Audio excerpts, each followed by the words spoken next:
Praise the Lord. प्रभु का धन्यवाद हो कि उसने एक और पवित्र दिन हमारी ज़िंदगी में जोड़ा।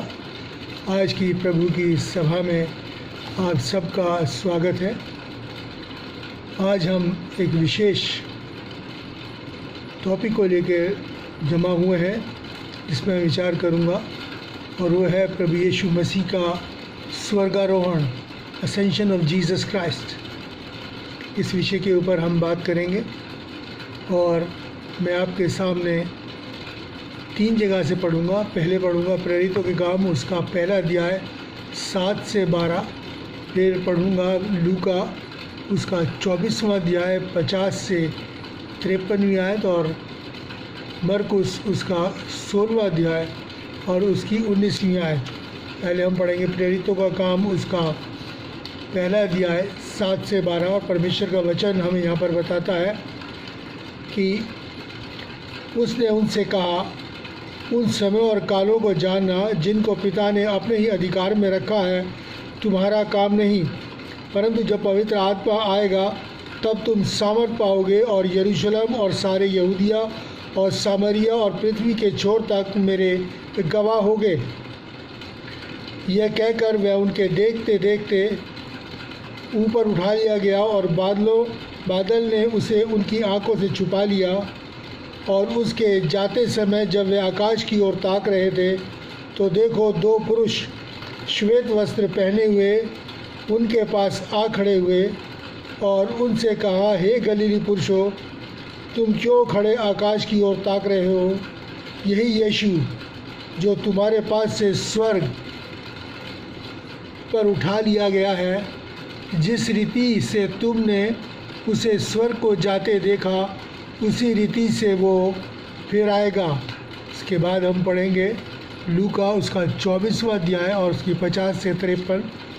और यहाँ पर देखिए परमेश्वर का वचन हमको बताता है, तब वह उन्हें बैतनिया तक बाहर ले गया और अपने हाथ उठाकर उन्हें आशीष दी, और उन्हें आशीष देते हुए वह उनसे अलग हो गया और स्वर्ग पर उठा लिया गया। तब वे उसको दंडवत करके बड़े आनंद से यरूशलेम को लौट गए, और वे लगातार मंदिर में उपस्थित होकर परमेश्वर की स्तुति किया करते थे। पढ़ूंगा मरकुस 16 और उसकी 19वां पद। और यहाँ पर क्या लिखा है, प्रभु यीशु उनसे बातें करने के बाद स्वर्ग पर उठा लिया गया और परमेश्वर की दाहिनी ओर जा बैठा। परमेश्वर अपने वचन के पढ़े और सुने जाने पर बहुतायत से आशीष दे।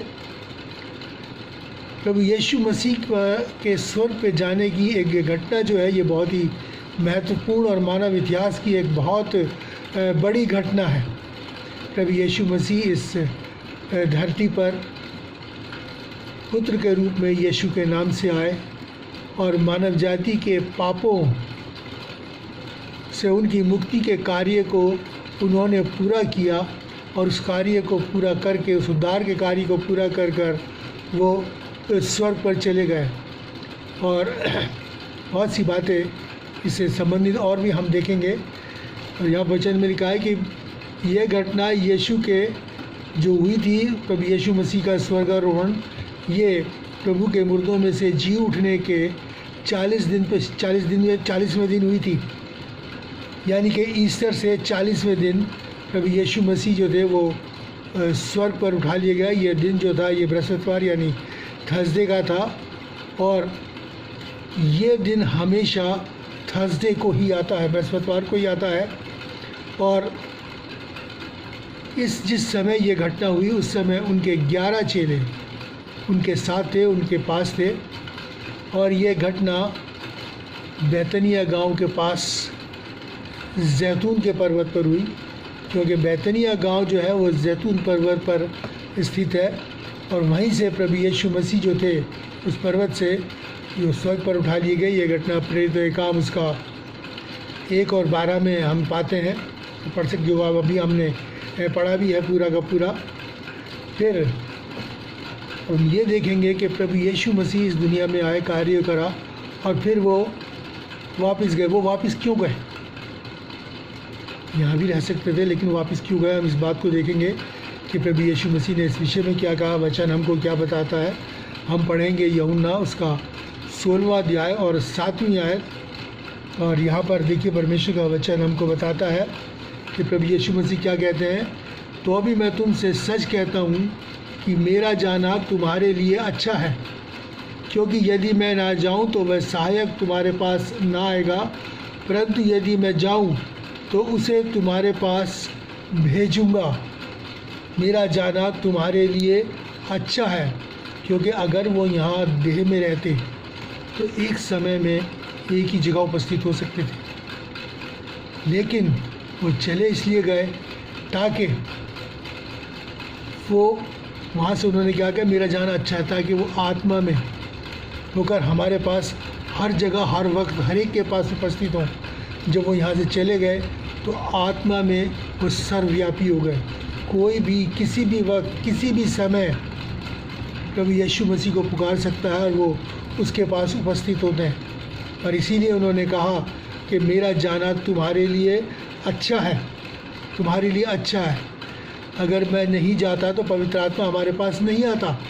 अगर मैं ना जाऊं तो वह सहायक, यानी कि पवित्र आत्मा, इसके बारे में, इस सहायक के बारे में हम आगे भी देखेंगे।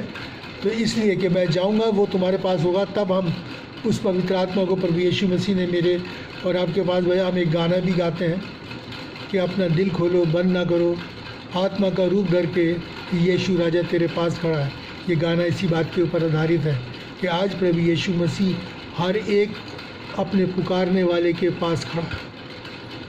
जब भी, जो भी, जिस समय, रात दिन दोपहर, किसी वक्त भी, कोई भी कभी भी पुकारेगा, प्रभु यीशु मसीह जो है वो वहाँ उपस्थित होंगे, वो वहाँ पर मौजूद होंगे, क्योंकि आत्मा सर्वव्यापी है, प्रभु यीशु मसीह सर्वव्यापी हैं। और इसीलिए उन्होंने कहा कि तो मेरा जाना तुम्हारे लिए अच्छा है। और देखिए परमेश्वर का वचन क्या कहता है अपने जाने के विषय में। प्रभु यीशु मसीह ने क्या कहा है, यूहन्ना 14 और 12 में लिखा है कि प्रभु कहते हैं कि मैं अपने पिता के पास जाता हूँ, जहाँ से मैं आया हूँ मैं वहाँ जाता हूँ। और इसी तरीके देखिए यूहन्ना 14 और उसकी 15 से 17 आयत, यहाँ पर परमेश्वर का वचन देखिए हमको क्या बताता है। यूहन्ना 14 और उसकी 15 से 17 आयत में परमेश्वर का वचन मेरे और आपको बताता है। हम पढ़ देते हैं। यहाँ पर लिखा है कि यदि तुम मुझसे प्रेम रखते हो तो मेरी आज्ञाओं को मानोगे। मैं पिता से विनती करूँगा कि वह तुम्हें एक सहायक देगा जो सर्वदा तुम्हारे साथ रहेगा।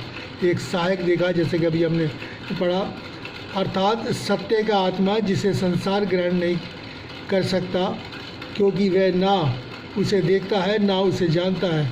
तुम उसे जानते हो क्योंकि वह तुम्हारे साथ है और तुम में होगा।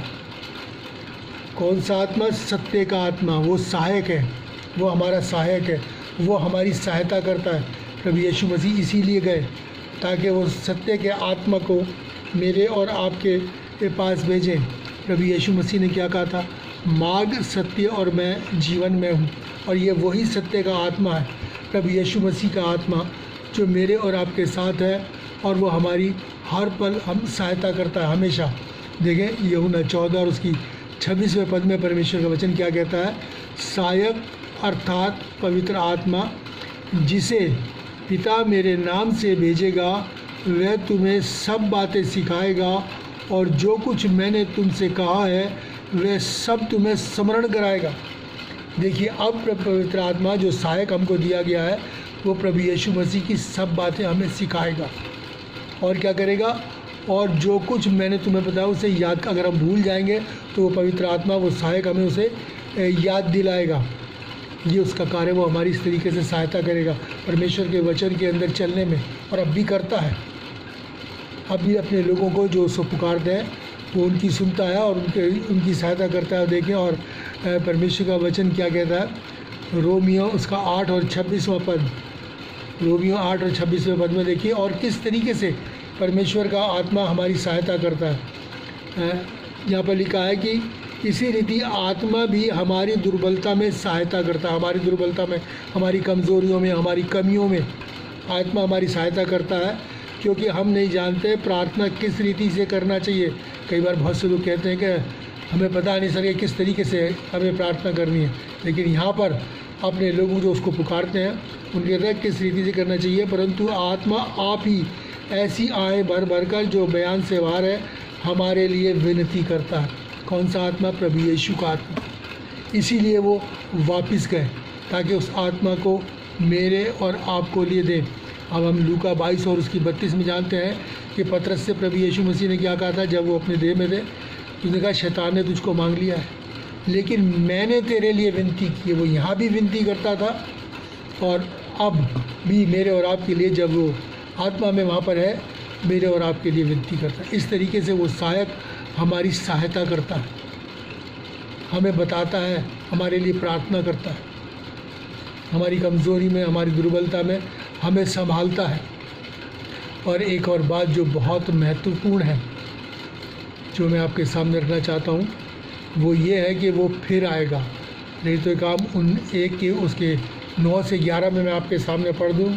और यहाँ पर परमेश्वर का वचन दिया कहता है, यह कहकर वह उनके देखते देखते ऊपर उठा लिया गया और बादलों ने उसे उनकी आँखों से छिपा लिया। और उसके जाते समय जब वे आकाश की ओर ताक रहे थे तो देखो 2 पुरुष श्वेत वस्त्र पहने हुए उनके पास आ खड़े हुए और उससे कहा कि हे गलीली पुरुषों, तुम क्यों खड़े आकाश की ओर ताक रहे हो?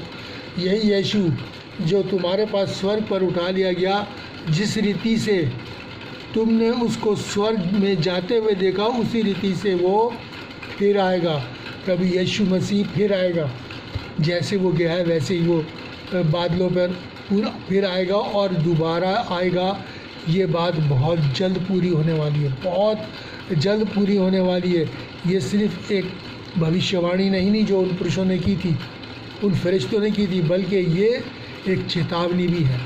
और ये एक अंतिम चेतावनी है प्रभु यीशु मसीह की कि प्रभु यीशु मसीह दोबारा आएंगे। सबसे आखिरी चेतावनी यही है कि प्रभु यीशु मसीह के दोबारा आगमन का जो संदेश हमको दिया गया है, इस संदेश के साथ से चेतावनी है कि अब हम चेत जाएं और इस बात को समझ के देखिए और किस तरीके से प्रभु के दूसरे आगमन के विषय में परमेश्वर का वचन हमको बताता है। यशायाह नबी की पुस्तक उसका 40वां अध्याय और उसकी 5वीं आयत में देखिए क्या कहता है, तब यहोवा का तेज प्रकट होगा और सब प्राणी उसे एक संग देखेंगे, क्योंकि यहोवा ने आप ही ये कहा है, सब प्राणी उसे एक साथ देखेंगे। क्योंकि जब वो आएगा तो मुर्दे जी उठेंगे। आगे देखें किस तरीके से क्या प्रकाशित वाक्य है, उसका 1 अध्याय और उसकी 7वें पद में क्या लिखा है, देखो वो बादलों के साथ आने वाला है और हर एक आँख उसे देखेगी, वरन जिन्होंने उसे भेदा है वो भी उसे देखेंगे, जिन्होंने उसके भाला मारा, सर पे कांटों का ताज पहनाया, जिन्होंने उनके कोड़े मारे वो भी उसे देखेंगे। ये परमेश्वर का वचन है जो यहाँ पर इसको बताता है। इसका मतलब ये सब जिंदा हो जाएंगे। न्याय के दिन उसने कहा है ना कि वो अपने परमेश्वर जो अपने लोग हैं उन्हें अपने दाहिनी ओर, जो परमेश्वर के विरोध में काम करते हैं, बुराई करते हैं, उन्हें अपने बाईं ओर खड़ा करेगा। और देखिए परमेश्वर का वचन किस तरीके से कहता है। यहाँ पर यूहन्ना 5 और उसके 28 में लिखा है कि इससे अचंभा ना करो, क्योंकि वह समय आता है जब कब्रों में जितने कब्र में हैं वे उसका शब्द सुनकर निकलेंगे। जितने कब्र में यानी मरे हुए जो हैं उसका शब्द सुनकर, और उसका शब्द क्या है ये भी मैं आपको बता दूँ किस तरीके से वो सुनेंगे प्रभु के आगमन का, और वो कब्रों में से निकल जाएंगे, मतलब मुर्दे जिंदा हो जाएंगे। हम पढ़े 1 थिस्सलुनीकियों उसका 4था अध्याय और उसकी 16वीं आयत। देखिए 1 थिस्सलुनीकियों 4था अध्याय और उसकी 16वीं आयत में परमेश्वर का वचन हमें क्या कहता है। यहाँ लिखा है, क्योंकि प्रभु आप ही स्वर्ग से उतरेगा, उस समय ललकार और प्रधान दूत, जो उसका प्रधान दूत है, का शब्द सुनाई देगा, परमेश्वर की तुरही फूंकी जाएगी। वो शब्द है कि प्रभु यीशु मसीह के आने का। तुरही फूंकी जाएगी, जो मसीह में मरे हैं वो पहले जी उठेंगे, तब हम जो जीवित हैं और बचे रहेंगे उसके साथ बादलों पे उठा लिए जाएंगे और हवा में प्रभु से बात करेंगे। इसका मतलब जो मर गए हैं वो जीवित होंगे और जो जीवित हैं वो बदल जाएंगे। बदल जाएंगे मतलब वो आत्मिक देह में हो जाएंगे। ये शारीरिक देह खत्म हो जाएगी, आत्मिक देह में हो जाएगी, आत्मिक देह में हो जाएंगे। यही वो परमेश्वर का वचन कहता है कि जितने जो कब्र में है उसका शब्द सुनेंगे वो निकल आएंगे, वो बाहर आ जाएंगे, जिंदा हो जाएंगे। ये परमेश्वर का वचन है। ये उसके दूसरे आगमन की परिवानी। अब तो जो आएगा तो वो हमारा इंसाफ करने आएगा। देखिए और परमेश्वर का वचन क्या कहता है कि यहाँ लिखा है लूका 21 और उसकी 26 से 27वीं आयत में आपके सामने पढ़ दूँ। लूका 21 और उसकी 26 से 27 से यहाँ पर लिखा है, धन्य भय के कारण और संसार में आने वाली घटनाओं की बाट जोते जोते लोगों के जी में जी ना रहेगा, क्योंकि आकाश की शक्तियाँ हिलाई जाएंगी। तब वे मनुष्य के पुत्र अर्थात प्रभु यीशु मसीह को सामर और बड़ी महिमा के साथ बादलों पर आता देखेंगे। आकाश की शक्तियाँ हिलाई जाएंगी और उन घटनाओं को आज हम देख रहे हैं, जो भी घटना घटित हो रही है, किस तरीके से लोग मर रहे हैं, किस तरीके से सड़कों पे इधर उधर डेड बॉडीज़ पड़ी हुई हैं। और अभी तो लिखा है आकाश की शक्तियाँ हिलाई जाएंगी और बहुत होना बाकी है। और जब लिखा है कि लोगों के जी में जी ना रहेगा, तब प्रभु यीशु मसीह का आगमन होगा। तब प्रभु यीशु मसीह का आगमन होगा और प्रभु यीशु मसीह आएंगे। और वो अब जब आएंगे तो वो हमारा न्याय करने आएंगे। और ये सारी भविष्यवाणी जो मैंने अभी पढ़ा, वो और जितनी भी पहले की हैं, वो सब एक दूसरे से मेल खाती हैं।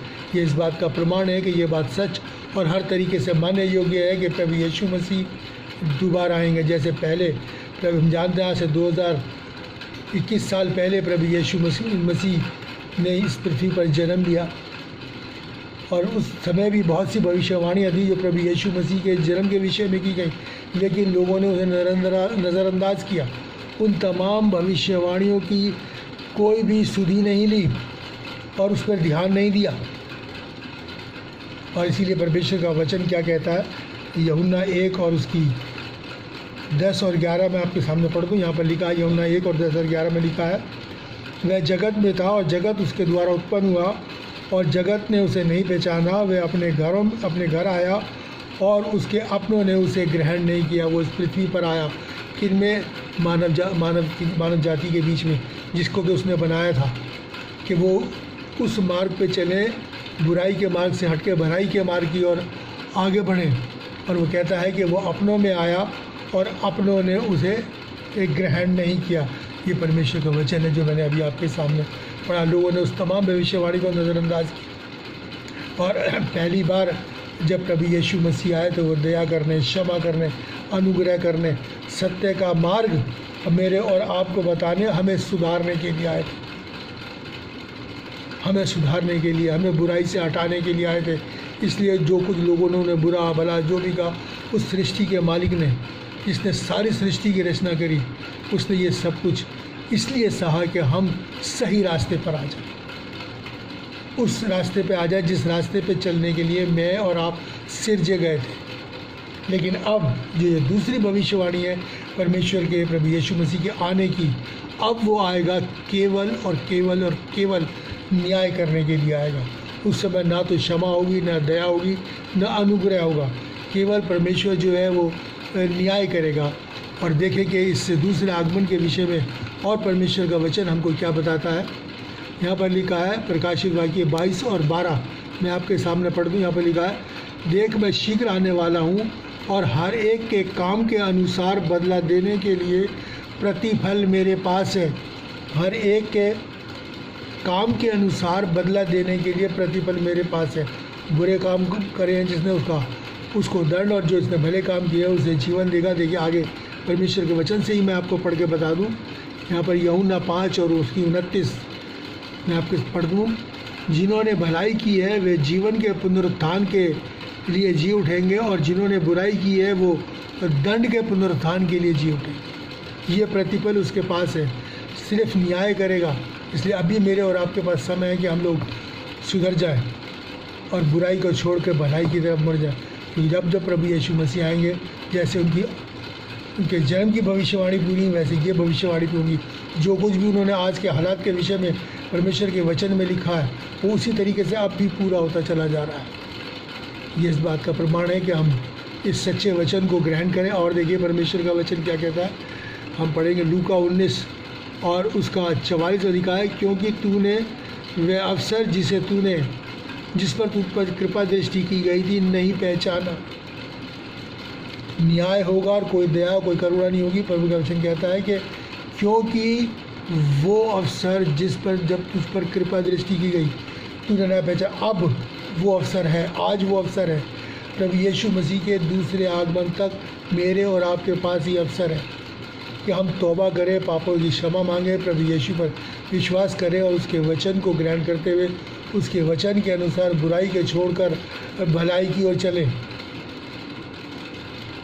और यही परमेश्वर की इच्छा है, यही परमेश्वर की मनोकामना है, क्योंकि परमेश्वर के वचन में लिखा है कि मैं अपनी कल्पनाओं को जानता हूँ जो तुम्हारे विषय हैं, वो तुम्हारी बुराई की नहीं बल्कि तुम्हारी भलाई की है। ये सारा वचन मेरे और मानव जाति की भलाई के लिए ही प्रभु यीशु मसीह ने हमें दिया है। और इसलिए मेरे और आपके पास अब समय है कि इस अवसर को बहुमूल्य जानें, इसे गंवाने ना दें और अपने आप को बुराई से दूर रखें। और देखिए कि परमेश्वर का वचन क्या कहता है। यहाँ पर लिखा है इब्रानियों 10 और 37 में परमेश्वर का वचन कहता है, अब समय बहुत ही थोड़ा रह गया है जबकि आने वाला आएगा और देर ना करेगा। बहुत थोड़ा समय रह गया है, आने वाला यानी प्रभु यीशु मसीह आएगा और अब देर नहीं करेगा, क्योंकि अंतिम समय की ज़्यादातर भविष्यवाणियाँ पूरी होती चली जा रही हैं। और एक दिन अचानक प्रभु यीशु मसीह आ जाएंगे और उस टाइम फिर हमारा रोना पीटना चिल्लाना किसी काम नहीं आए फिर। और देखिए परमेश्वर का वचन याकूब और उसके 5 और 9 में क्या कहता है, हे भाइयों एक दूसरे पर दोष ना लगाओ ताकि तुम दोषी ना ठहरो। देखो हाकिम द्वार पर खड़ा है। हाकिम यानी मतलब सारी सृष्टि का मालिक, हम सब का मालिक द्वार पे खड़ा है, मतलब बिल्कुल निकलने के लिए तैयार है वो। किसी भी क्षण प्रभु यीशु मसीह आ सकते हैं। इसलिए वो कहता है एक दूसरे पर दोष लगाओ, किसी की बुराई मत करो, बुराई में मत पड़ो, बल्कि इन कामों से अलग हट के अपने आप को जांचो, अपने आप को जांचें और सुधरें, भलाई के काम करें, परोपकार के काम करें, नेकी के काम करें, प्रभु यीशु पर विश्वास रखें ताकि हम उद्धार पाएँ। ये प्रभु यीशु मसीह का कार्य है। और प्रभु यीशु मसीह ने चाहता है हमें इस तमाम बुराई से, इस दंड से बचाना, उस नरक की आग से बचाना प्रभु मेरे और आपको चाहता है। देखिए अगर हम नहीं सुधरे, हम नहीं चेते, तो देखिए परमेश्वर का वचन आगे क्या कहता है। मैं पढ़ूँ इब्रानियों 10 और उसकी 26 और 27वीं आयत। यहाँ पर देखिए परमेश्वर का वचन बहुत ही इम्पोर्टेंट और बहुत ही ख़ास बात यहाँ पर परमेश्वर के वचन के अंदर लिखी हुई है। क्योंकि सच्चाई की पहचान प्राप्त करने के बाद यदि हम जानबूझकर पाप करते हैं तो पापों के लिए फिर कोई और बलिदान नहीं है। अगर हमें पता है ये बुरा है और हम वो करते हैं तो प्रभु कहते हैं फिर वो बलिदान जो प्रभु यीशु मसीह ने मेरे और आपको कहा तुम्हारे ऊपर कारगर नहीं होगा, क्योंकि हमें पता था ये बुरा और फिर हमने किया। तो कहता है फिर कोई और बलिदान नहीं है। हाँ, दंड की एक भयानक बाढ़ जोना और आग की ज्वलन बाकी है जो विरोधियों को भस्म कर देगी। दंड का एक भयानक बाढ़ चुना। अगर हम नहीं सुधरे तो ये सोचिए कि हम बहुत ही भयंकर और भयानक दंड की बाढ़ जो रहे जो हमारे आगे धरा है। और लिखा है कि ना जोना और आग की ज्वलन यानी कि उस नरक की आग में जाना जो विरोधियों को, किन विरोधियों को, भलाई के विरोधियों को, बुराई के चाहने वालों को उस आग में डालेगा। एक भयंकर दंड मेरे और आपकी प्रतीक्षा कर रहा है अगर हम नहीं सुधरे। अगर हमने प्रभु यीशु मसीह पर विश्वास करके उसके वचन के अनुसार अपना जीवन व्यतीत करना शुरू नहीं किया तो मेरे प्यारे भाई बहनों एक बहुत ही भयंकर दंड और आग प्रतीक्षा कर रही है। और प्रभु यीशु मसीह उसी आग से, उसी दंड से तमाम मानव जाति को बचाना चाहता। वो नहीं चाहता कि हम नाश हों। इसलिए मेरे और आपके लिए ज़रूरी है उसने सारा प्रबंध किया। इस प्रबंध करने के लिए उस पृथ्वी पर आया, जन्म लिया, पृथ्वी पर जन्म लेके तमाम उन कार्यों को किया जो मनुष्य को करने चाहिए थे। नेकी, भलाई, करुणा, दया, नम्रता, दीनता, एक दूसरे को क्षमा करना, ये सिखा के गया कि तुम इन बुराइयों के लिए नहीं, इन भलाइयों के लिए मैंने तुम्हें सिरजा था। ये सब सिखा के फिर उसके बाद वो स्वर्ग पे चला गया और स्वर्ग पे जाने के बाद परमेश्वर के दाहिने हाथ बैठ गया। सिर्फ यही नहीं है, वहाँ से वो आत्मा में, अपनी पवित्र आत्मा में होकर मेरी और आपकी सहायता करता है। जैसा कि अभी हमने पवित्र वचन के अंदर देखा, वो हमारी आज भी सहायता करता है अपने। लेकिन वचन में क्या दिखा है, तो उसे तुम अगर मेरे नाम से मांगोगे तो पिता तुम्हें देगा। हमें ये पवित्र आत्मा प्रभु यीशु मसीह के नाम से स्वर्गीय पिता से मांगना। जो मांगता, और प्रभु यीशु मसीह ने क्या कहा, जो मांगता है वो पाता है। इसका मतलब हमको मिलेगा, हमें मिला है और हम पवित्र आत्मा के कार्य करते हैं। और आज तक हम जिंदा हैं इन तमाम परेशानियों के अंदर। ये इस बात का प्रमाण है कि पवित्र आत्मा हमारे अंदर, परमेश्वर ने कहा तुम्हारे साथ होगा और तुम में होगा। आज पवित्र आत्मा हमारे साथ है, यानी ये प्रभु यीशु मसीह हमारे साथ है और हमारे अंदर है। ये बहुत बड़ी बात है कि हम जो किसी काबिल नहीं थे, परमेश्वर ने हमें इस काबिल बनाया। हमारे अपने लहू से हमारे पापों को धो डाला, अपना बलिदान देके हमारे पापों को क्षमा किया। अब उस बलिदान का हम पूरा लाभ उठाएं और प्रभु पर विश्वास करके उसके अनुसार अपने जीवन को व्यतीत करें। प्रभु यीशु आप सबको बहुतायत से आशीष दे और इस वचन के द्वारा आप सब फलवंत हो और बुराई को छोड़ के भलाई की ओर लगे, ताकि इन तमाम महामारियों से और आने वाली विपदाओं से बचे रहें। हम उनमें ना हो जिनके जी में जी ना रहा, हम उनमें हो जो कि जय जयकार करें, परमेश्वर की महिमा करें। आइए हम प्रार्थना करें। महान और दयालु परमेश्वर, तेरा धन्यवाद करते हैं, तेरी स्तुति, तेरी प्रशंसा और तेरी जय जयकार करते हैं, तेरे नाम को धन्य कहते हैं। प्रभु सच में तू दयालु है, करुणा है। हमारी सांसें चल रही हैं, हम जिंदा हैं, ये तेरी महाकरुणा का फल है कि हम मिट नहीं गए, बल्कि आज तक जिंदगी से भी मौजूद है। तेरा धन्यवाद करते हैं प्यारे बाप आसमानी। तुझसे निवेदन करते हैं प्यारे बाप आसमानी कि जितने भी लोग पिता परमेश्वर से परेशान हैं, दुखाल हैं, आए बाप आसमानी तो उनकी परेशानियों की सुधि ले प्यारे बाप आसमानी। निवेदन करते हैं इस महामारी को उठा, लोगों को बुद्धि दे, समझ दे, ज्ञान दे, उनकी सहायता कर, ताकि वो बुराई को छोड़कर भलाई की ओर फिरे और इन तमाम परेशानियों से बचे रहें, तमाम परेशानियों से बचे रहें। क्योंकि रक्षक तूने अपने वचन में कहा है कि कोई भी महामारी, मैं तुम्हें महामारी से बचाऊंगा, कोई भी महामारी तो हमें नाश नहीं करने पाएगी, ना ही कोई महारोग तुम्हें पिता परमेश्वर किसी भी तरीके से हमको नाश करने पाएगा। ये तेरा वचन है और तू अपने वचन के लिए सच्चा है। अपने वचन के अनुसार तो हम सब की और तमाम मानव जाति की सहायता कर प्यारे बाबा से। उससे निवेदन करते हैं पिता परमेश्वर, हर एक सुनने वाले के लिए तुझसे आशीष को मांगते हैं प्यारे बाबा से। उनको सामर्थ्य शक्ति दे कि इस वचन के द्वारा आशीष पाए और आए बाप आसमानी प्रभु यीशु मसीह को ग्रहण करते हुए उसके वचन के अनुसार अपना जीवन व्यतीत करने वाले सबको आशीष देते हुए धन्यवाद के साथ प्रार्थना है प्रभु यीशु के नाम से, आमीन। और अब हमारे प्रभु यीशु मसीह का अनुग्रह, पिता का प्रेम और पवित्र आत्मा की सहभागिता हम सब के साथ और तमाम मसीह ईमानदारों के साथ और हर एक सुनने वाले के साथ अब से लेकर हमेशा तक, आमीन। प्रभु यीशु आप सबको आशीष दे। आपसे फिर से निवेदन करता हूँ कि आप सब इस वचन को जो आज आपने सुना है शेयर कीजिए, ताकि ये ज़्यादा से ज़्यादा लोगों तक पहुँच सके। क्योंकि जो इस वचन की को शेयर करता है और आगे बढ़ाने में मदद करता है, सहायता करता है या कार्य करता है, तो परमेश्वर का वचन कहता है कि तुम्हारा परिश्रम व्यर्थ नहीं जाएगा। प्रभु उसका रिवॉर्ड आपको देगा, आपको आशीष देगा, आपके परिवार पे आशीष देगा, आपके बच्चों पे आशीष देगा, अपने सुरक्षा के घेरे में रखेगा कि कोई दुख, तकलीफ, परेशानी, बीमारी आप लोगों को परेशान नहीं करने पाए, क्योंकि प्रभु अपने वचन में सचता है। प्रभु आप सबको आशीष। Thank you, god bless you.